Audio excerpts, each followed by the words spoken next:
I S I کے دفتر پر باقاعدہ طور پر حملہ کیا گیا، جس کا ذکر کرتے ہوئے زبان کانپ جاتی ہے۔ ملتان میں آرمی سلیکشن سینٹر پر حملہ کیا گیا۔ سرگودا میں شہداء کے مجسموں کو توڑا گیا۔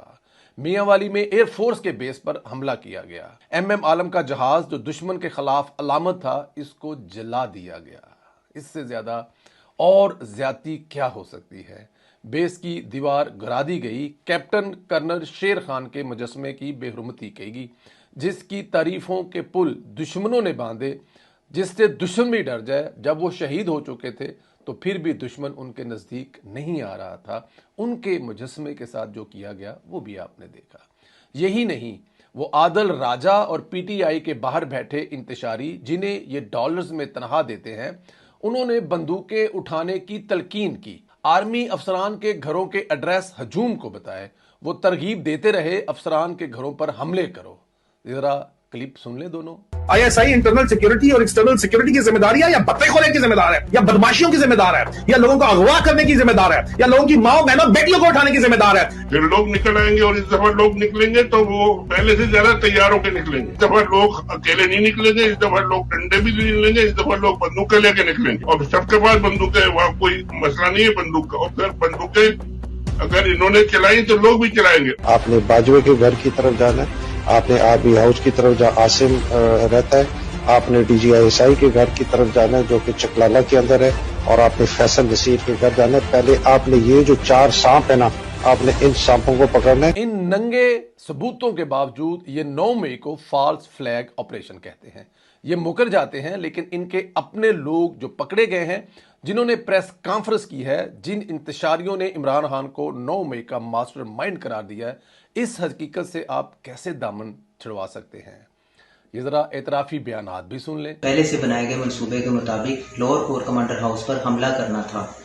پچھلے 1 سال سے جب سے خان صاحب کی حکومت ختم ہوئی ہے، عمران خان کا بیانیہ فوج کے شدید خلاف تھا، جو لوگوں کے دلوں میں بیٹھ چکا تھا، جس میں میں بھی شامل تھا۔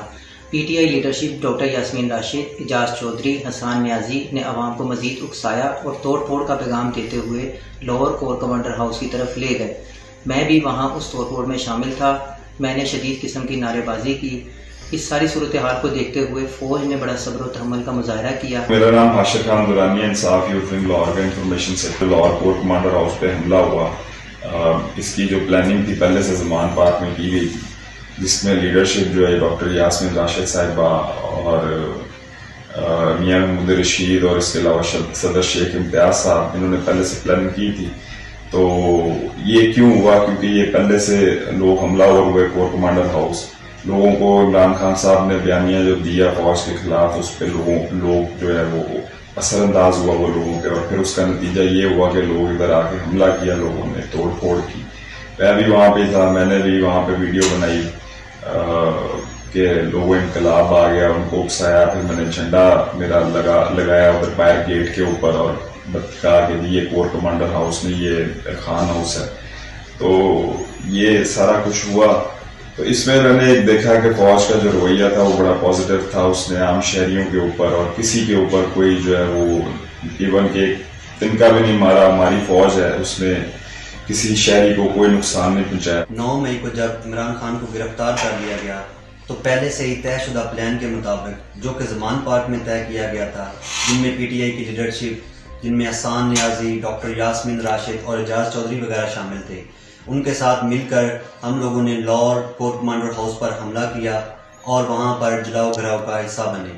یہ سب عمران خان کی ان تقاریر کا نتیجہ ہے جو انہوں نے فوج کے اگینسٹ کی ہوئی تھی، جن سے متاثر ہو کر ہم لوگوں نے یہ سب کچھ کیا اور جلاؤ گھراؤ کا حصہ بنے۔ اب ذرا ان شہداء اور لوحاقین، ماں باپ، بیوی بچوں کے جذبات بھی سن لیں جن کی بے حرمتی کی گئی، جنہیں نیازی جیسے کلٹ نے اپنی سیاست کی نظر کیا۔ وہ بھی سننا آپ کے لیے ضروری ہے۔ ہمارے بچے تو اس قدر قربانیاں دے دے کے اس ملک کو بچانے کی کوشش کر رہے ہیں۔ بچے ایسے بھی شرپسند ہیں جو ہمارے قومی اثاثوں کا یہ حشر نشر کر دیتے ہیں، جس کی ہمیں دیکھ کے بہت ہی تکلیف ہے، بہت تکلیف ہے۔ ہم تو پہلے ہی بہت زخم خوردہ ہیں، ہمیں مزید نہ ستائیں۔ جس کا بچہ جو ہے وہ شہید ہوا ہو اور انہوں نے جتنے پیار لاڈ سے جو ہے وہ پالا ہوا ہو۔ میں کون سے سوال کرتا ہوں؟